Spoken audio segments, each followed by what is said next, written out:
Hi friends, ఈరోజు వచ్చేసి మనం ఈడిఐఓ రికవరీ టూల్ అనమాట. మనం ఆన్లైన్లో ఆర్డర్ చేసాం, వాట్సాప్ ద్వారా వచ్చిన నెంబర్ ద్వారా. వాళ్ళు వెంటనే కొరియర్ అయితే వెంటనే చేశారు, స్పీడ్ కొరియర్ చేశారు. మనకి 2 డేస్లో వచ్చేసింది. ఓకే, అసలు వాస్తవానికి మనకి ఇది అన్బాక్స్ చేస్తే మనకి దీంట్లో ఏమి ఉంటాయో దాని గురించి చెప్తాను. ఇది వచ్చేసి మనకి ఈడిఐఓ రికవరీ టూల్ అనమాట. ఇది వచ్చేసి మ్యాక్సిమం మనకి ఈ లోగో కంప్లైంట్స్ ఒకటి, సాఫ్ట్వేర్ ఎర్రర్స్ ఒకటి, ఐఆర్ ఫంక్షనింగ్ టూల్కి ఒకటి, ఇలాంటి వాటికి మొత్తానికి ఈ ఒక్క టూల్తోనే మనం ఇవి మ్యాక్సిమం చెప్పాలంటే ప్రతి ఒక్క టెక్నీషియన్కి బాగా ఈజీగా అందుబాటులో ఉంది. కొద్దిగా వాడుకోవడానికి అయితే కొద్దిగా కంఫర్ట్గా ఉంటుంది.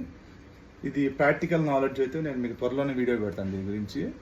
ఓకే, ఫస్ట్ ఆఫ్ ఆల్ దీని గురించి మనం చెప్పాలంటే దీంట్లో మనకి ఒక ఈడిఐఓ రికవరీ టూల్, దీంతో పాటు మనకి ప్యాకింగ్ అయితే చాలా బాగుంది. దాన్ని ఈడిఐఓ రికవరీ టూల్కి మనకి కంబైన్డ్గా దీనికి మనం ఒక డిస్ప్లే ఒకటి వాడతారనమాట. ఆ డిస్ప్లే ఒకటి పంపించారు. దాంతోపాటు RxTX కేబుల్స్ ఒకటి, మనకి RxTX కేబుల్, దాంతోపాటు VGA to HDMI కేబుల్ ఒకటి. క్వాలిటీ చాలా బాగుంది.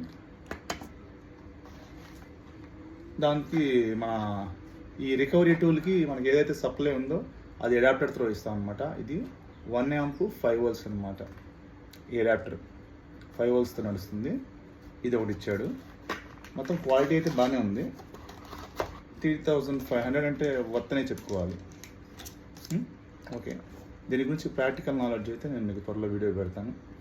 Bye guys.